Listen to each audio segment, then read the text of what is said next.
فتوكل على الله إنك على الحق المبين. Apa nasihat Ustadz untuk penuntut ilmu yang mulai kehilangan semangat dalam belajar dan bagaimana para salaf dalam mengatasinya? Kemudian yang kedua, bagaimana salaf mengatur waktu mereka dalam belajar dengan kesibukan dunianya? Jazakallah khair. Ya, namanya semangat itu semua orang bisa turun semangat ya. Diriwayatkan oleh Imam Ahmad dari Abdullah bin Amr bin As radhiyallahu anhuma, Rasulullah sallallahu alaihi wasallam bersabda, "Inna likulli amalin syirrah wa likulli syirratin fatrah. Faman kanat fatratuhu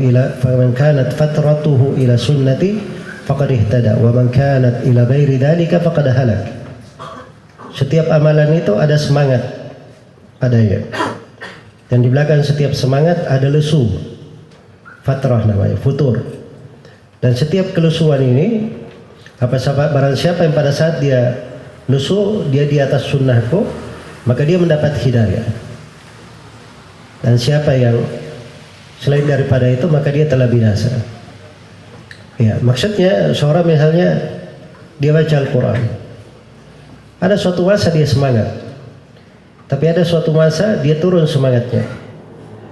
Kalau dia turun semangatnya tetap di atas sunnah, dia tetap motivasi dirinya, dia pacu dirinya untuk membaca walaupun dia kurang semangat. Atau misalnya dia tidak semangat membaca, dia baca hadis, dia berzikir, berdoa, ini tetap di atas sunnah namanya. Ini dapat hidayah.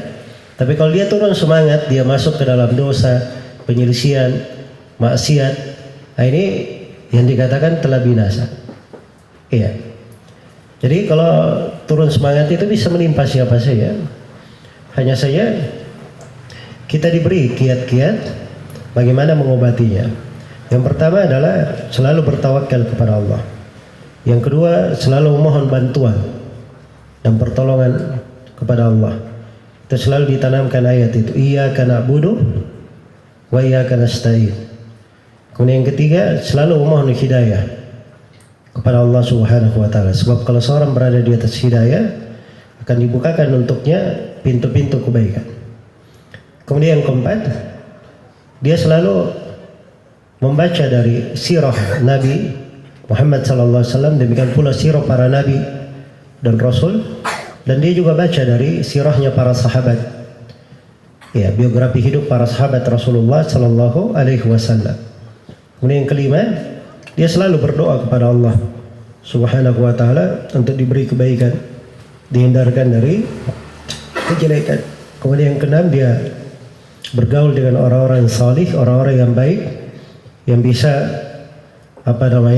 dia lihat dari mereka hal yang memotivasinya supaya bersemangat. Ya, itu beberapa kiat dalam hal tersebut. Wallahu taala alam. Adapun terkait dengan masalah yang kedua, bagaimana mengkompromikan mengatur waktu dalam urusan menuntut ilmu dan dunia, itu tidak bertentangan ya antara menuntut ilmu dan seorang punya pekerjaan dunia. Karena itu diantara ahli hadis ada yang bergelar atau digelari Al-Khulwani, Al-Hasan bin Ali Al-Khulwani. Ini penjual kue ya, Khulwani itu. Ada guru Al-Hakim As-Saidalani, apoteker. Iya. Ada lagi Abu Salih Dakwan As-Samman Az-Zayyad. As-Samman penjual mentega, Az-Zayyad penjual minyak. Iya. Mereka ahli-ahli hadis terkenal di dalam buku-buku hadis. Waddah ibn Abdullah Al-Yashkuri Al-Wasiti Al-Qazzaz. Al-Qazzaz dia tukang tenun kain. Iya. Jadi kalau dilihat pada mihna mereka punya pekerjaan ya, terkait dengan dunia.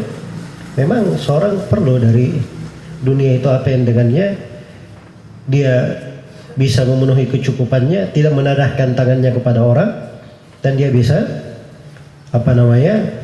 menunaikan kewajiban-kewajibannya di dalam kehidupan. Yang penting itu adalah dia memberikan porsi untuk ilmu, hal yang sudah pasti, dan porsi untuk bekerjanya juga hal yang pasti.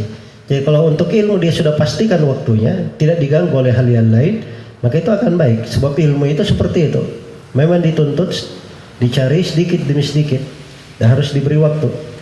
Apabila tidak diberi waktu dengan bagus, maka itu sebab seorang penuntut ilmu kadang mendapatkan masalah-masalah di dalam belajarnya. Wallahu ta'ala alam.